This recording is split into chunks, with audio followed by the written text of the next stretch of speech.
the music on the AM radio.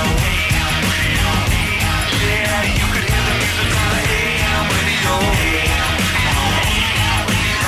Welcome back to the Most News in the Morning. They're loud, they're angry. Talk radio is full of extreme opinions on both sides of the political aisle. Yeah, and you can hear them talking a big game, but how much power do talk radio hosts really have? Do they influence your vote? Carol Costello joins us from Washington with more in her special series on talk radio. Hey, Carol.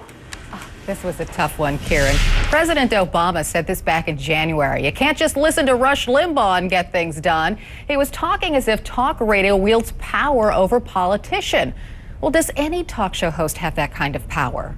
The answer is not so simple. Hey! They certainly get your attention from the right. Ready to go? Come on! And the left. More fun than a bag full of squirrels. Sure, they're extreme, but politics in America has long been a blood sport. The question is, does that translate to real political power? We've got Obama, and he's kind of like doing the same damn thing. Bob Durkin is a conservative talker at WHP in Harrisburg, Pennsylvania. Some people believe that conservative talk radio has become too powerful. I don't know how powerful we are, but I guess we are powerful to a degree, but so are all the other media. The Washington Post and the New York Times, are they powerful? You're damn right they are. So why can't we be powerful? If you measure power by energizing people already in your corner, then conservative talkers win.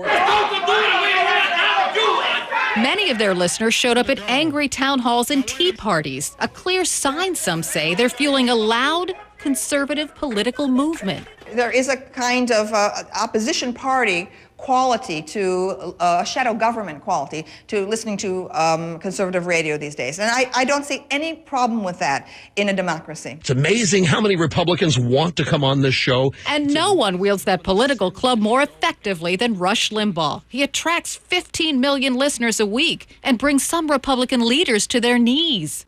Influential, sure, but powerful? Some say even with Limbaugh's vast audience, no. A listenership is not a vote. And this is a huge mistake that's made by the press and observers of talk radio, that somehow, because 15 million people every week listen to Rush Limbaugh, somehow these are 15 million diehard conservative voters. According to Talkers Magazine, 56% of those who listen to talk radio identify themselves as independent. A Rush Limbaugh endorsing a candidate for president or pushing a candidate for president is not sufficient to get that person nominated by a Republican Party. Case in point? If Huckabee and McCain get the nomination, there's a good chance his party's finished. Change is coming. But McCain did win the GOP nomination in 2008. And despite Limbaugh's anti-Obama talk, Barack Obama became president. Actually, you could argue liberal talkers have enjoyed the real political power. Congratulations, Senator. Do you really think that Al Franken could have gone from being a Saturday Night Live ex-comedian and go into the Senate and be elected in Minnesota without that stop along the way on talk radio as a host? Not a chance. Shoot the sucker before he shoots you. They're scaring the bejesus out of America. They're just too gutless to say so. Somebody who's trying to take away your freedom. So perhaps the real power in talk is simply this: they command your attention. Oh, and some politicians have been accused of repeating radio talk talking points. Does that mean voters will think better of those politicians and vote for them?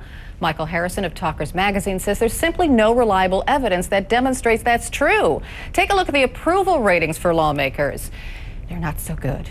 John, Karen? You know, it's just fascinating to look at this whole world, Carolyn. And one thing I was interested in is if 56% of people who listen to talk radio identify themselves as independent, why does the meter skew in favor of conservative talk radio? Is it just that they're that much more entertaining to listen to? That's a big part of it. Michael Harrison from Talkers Magazine says these guys are very talented. You know, they're enjoyable to listen to. Some people just listen to them to get angry. Some people listen to them to laugh. Some people are really into what they're saying. People listen to media for all different kinds of reasons. You know, there's just this perception out there that Americans will listen to any one person and do exactly what they say.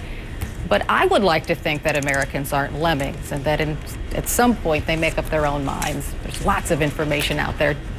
not on the radio. Yeah, you get to the edge of that cliff, you can make a choice. Do I jump with everybody else or do I stay back here and be by myself? All You're right. alone in that voting booth, remember. You don't have That's Rush right. Limbaugh looking over your shoulder. Exactly.